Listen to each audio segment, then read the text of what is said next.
মেয়ে এবং ছেলের মাঝে কখনো জাস্ট ফ্রেন্ড বলতে কোনো শব্দ ইসলামে মনে রাখতে হবে।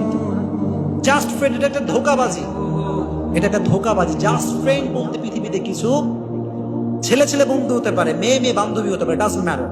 বাট ছেলে এবং মেয়ের মাঝে এই যে জাস্ট আ ফ্রেন্ড, এই রিলেশনশিপটা সম্পূর্ণ হারাম। মনে রাখবে তো ইনশাআল্লাহ। আপনাদেরকে বলবো যারা আছেন এখানে, আমি কাউকে চিনি না ভালো করে, কারো মেয়ে আছে কিনা আমি তাও জানি না। আমি আপনাদের বন্ধু, আমি আপনাদের ভালোবাসার মানুষ, আমি সবাইকে ভালোবাসি। আমার উদ্দেশ্য, আমি আপনাকে বললে 10,000 টাকা উপর থেকে আমার আসবে না, বা 10,000 টাকা আমার লসও হবে না। আমি কেন বলছি? Because as a khatib, this is my responsibility that I should remind yourself. একজন খাতিব হিসেবে এটা আমার দায়িত্ব বলা।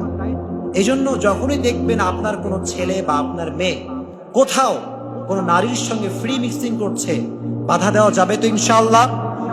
জোরে কোন ইনশাআল্লাহ। এটা করতে দেবেন না। কখনো জাস্ট ফ্রেন্ড নামের এই রিলেশনশিপ গুলোকে কখনো সাপোর্ট দেওয়া যেতে পারে, এটা মনে রাখবেন।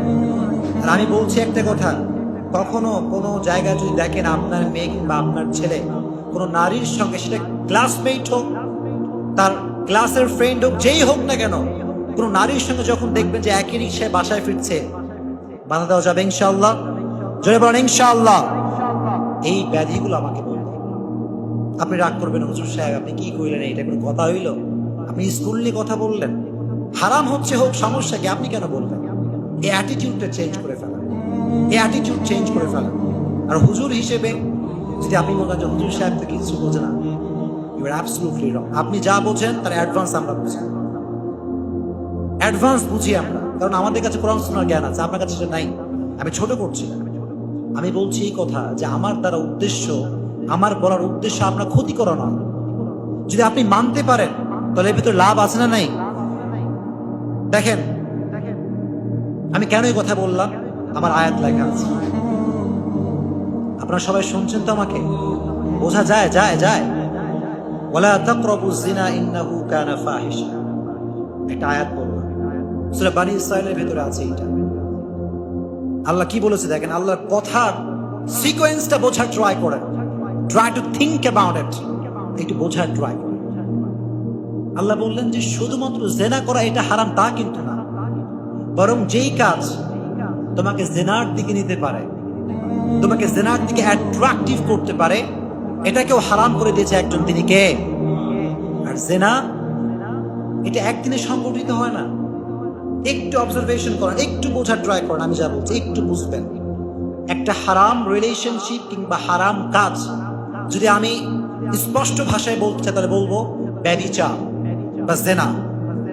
এটা একদিনে প্রতিষ্ঠিত হয় না, চোখে চোখ হাতে হাত দেন এটা এস্টাবলিশ হয়। এজন্য আল্লাহ বললেন ওয়ালা তাকরাবুজ জিনা ইন্নাহু কানা ফাহিশা। সিকোয়েন্সটা কি? আল্লাহ বললেন যেটা তোমাকে হারামের দিকে নিতে পারে, তোমাকে এক মুহূর্তের জন্য যেটা হারামের দিকে অ্যাট্রাকটিভ করতে পারে, ওয়ালা তাকরাব, ডোন্ট ক্লোজ দিস ম্যাটার। যেটাই তোমাকে হারামের দিকে নিবে, এটা বেসিক অফ বেসিক, এটা হারাম করে দিয়েছে একজন, তিনি কে? এজন্য নারীর চোখের দিকে তাকালে আসলে গুনাহ নাই, কিন্তু গুনাহ আল্লাহ কেন দিয়েছেন, হারাম কেন করেছেন? কারণ চোখ থেকেই হাতে যায়, হাত থেকেই হারামের দিকে যায়, আর হারাম থেকেই হারাম সম্পর্কে যায়, ঠিক কিনা? এজন্য ওয়ালা তাকরাবুজ। আরেকটা হাদিস শেয়ার করি, আরেকটা হাদিস, লা ইয়াখলুওয়ান্না রাজুলুন বিইমরাতিন, স্পষ্ট হাদিস বিশ্বনবী। আল্লাহর হাবিব বলেছেন কোন পুরুষ কোন নারীর সাথে একাকিত্ব কখনো কোন সময় কাটাতে পারবে, রিমাইন্ড ইউরসেলফ, লা ইয়াখলুওয়ান্না রাজুলুন বিইমরাতিন, don't spend your time with any গায়রে মাহরাম গার্লস। আপনার যে সময়টা আছে, এই সময়ের এক মুহূর্ত আপনি কোনো হারাম, যাকে আপনার জন্য হারাম করা হয়েছে, যিনি আপনার জন্য গায়রে মাহরাম, তার সঙ্গে বিয়ের বহির্ভূত কোনো কথা বলা, সময় কাটানো যাবে? মনে থাকবে তো ইনশাআল্লাহ? জোরে কোন ইনশাআল্লাহ। এই কথাটা কোত্থেকে আসলো? ভালো বউ থেকে, তাই না? ভালো বউ পাইতে চাইলে কখনো হারাম সম্পর্কে যাওয়া যাবে